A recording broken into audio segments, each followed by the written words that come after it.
Baiklah teman, ini aku ada di kampungku di daerah Purworejo, di namanya daerah Punduk. Jadi sambil aku pulang kampung, sambil aku ngevlog, sambil aku menyampaikan teori-teori aku, sambil aku juga menampilkan kampungku. Aku sekarang ada di daerah Punduk, namanya Punduk di Purworejo, Kabupaten Purworejo, Jawa Tengah, Indonesia. Aku di warung ini di Punduk. Ini dulu daerah ya kayak apa ya, sebelah sisi Kali Bogowonto, tapi sekarang kemudian menjadi daerah yang ditetapkan sebagai tempat jamborenya di Purworejo. Nanti aku akan ke sana, dan di sebelah sana nanti ada sungai Kali Bogowonto.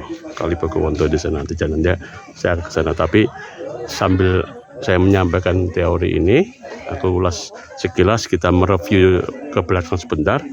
Jadi yang udah saya sampaikan adalah SIPOC as a system. Jadi bagaimana membangun quality dengan konsep SIPOC dari Mr. Deming ya.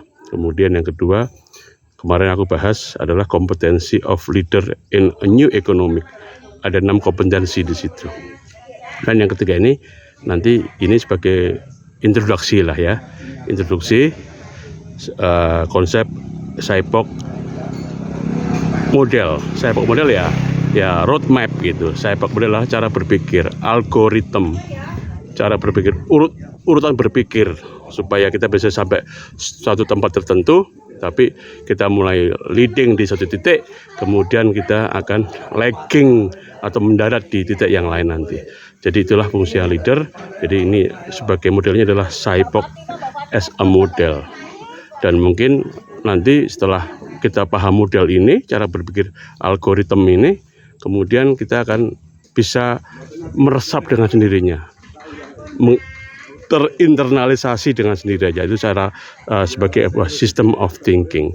Jadi begitu kita menjadi leader yang punya 6 kompetensi tadi, kita berpikirnya dengan cara yang komprehensif ini nanti. Jadi nanti akan ke detail-detail, tapi ini adalah sebagai introduksi. Dan aku sekarang ada di daerah Punduk ya. Nanti kita bahas berikutnya ya. Sambil aku udah pesen makanan ya. Ini soto 6.000 kawan, es teh mungkin 2.000, tempe itu mungkin 1.000. Jadi beginilah Purworejo. This is my country. This is my tumpah darah saya, biar teman-teman tahu. Oke, makasih. Kemudian saya ingin membahas sekilas yang lalu supaya tidak putus pemahamannya. Jadi kemarin aku bicara mengenai kompetensi. Maaf ini aku menggunakan handnote yang seketumnya saya, dan memang dulu ini adalah teman-teman saya, di mana saya dulu bergaul dengan mereka di LIPI sana, di Kim LIPI, yang lebih spesifiknya pusat kalibrasi dan instrumentasi di Indonesia, diwakili Kim LIPI. Dulu itu pergaulan saya di sana ya. Jadi kalau kemarin aku bicara kompetens, itu life itu tidak kehidupan itu tidak simple ya kan. Kehidupan adalah, dan organisasi adalah sebuah kompleks of social network. Jadi jaringan sosial yang sangat kompleks gitu. Dan di situ juga mengandung juga technical proses yang kompleks gitu. Jadi tidak bisa disimplistikan, tidak bisa dengan pendekatan approach yang simplistik. Cannot. That's not the way to fix the company problem. Dan ini kemudian ini tidak akan bisa menolong untuk menyelesaikan kompleks problem. Jadi simplistic approach itu tidak akan menolong untuk menyelesaikan problem yang kompleks gitu. Dan disitulah kemudian kompetensi leaders in the new economic atau in the 21st century. New leader must learn to do and think differently daripada manajemen yang dulu, seperti misalnya the Taylorism dan sebagainya. Ya, itu kira-kira begitu. Kemudian kompetensi leader juga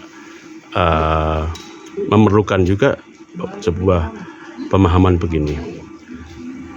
To make things happen, untuk sesuatu bisa terjadi sesungguhnya, jadi memerlukan bimbingan, memerlukan pembidanan, melahirkan sesuatu yang bisa terjadi di lapangan, not just talking gitu ya.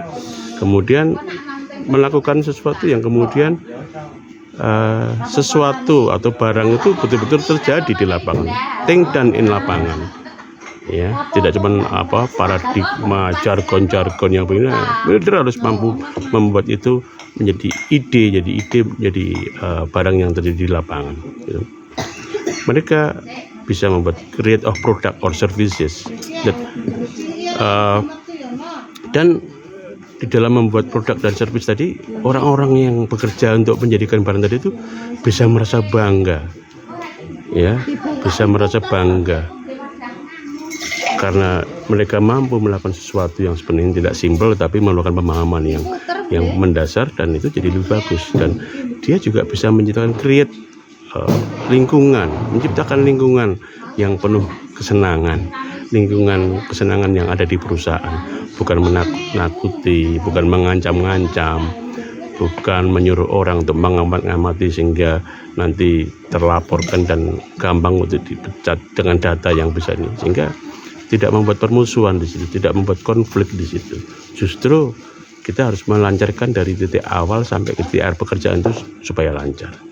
Jadi itulah sebenarnya fungsi kompetensi seorang leader itu ya. Dan berikutnya mungkin kita akan bicara mengenai bagaimana melihat cara melihat sistem dengan cara yang lain begitu ya, di mana kita bisa mengambil nanti contoh-contoh praktikal di lapangan, conclusion di lapangan, bagaimana harus memimpin, bagaimana harus menjadi seorang leader. Jadi nanti isinya kalau kemarin kita masih services, introduction mengenai sistem SIPOK, tapi mungkin berikutnya kita akan mulai sedikit masuk mendalam, beneath the mask ya. Jadi nanti berikutnya sudah mulai agak sedikit membahas mengenai aspek-aspek SIPOC ini. Begitu teman-teman ya. Oke, terima kasih.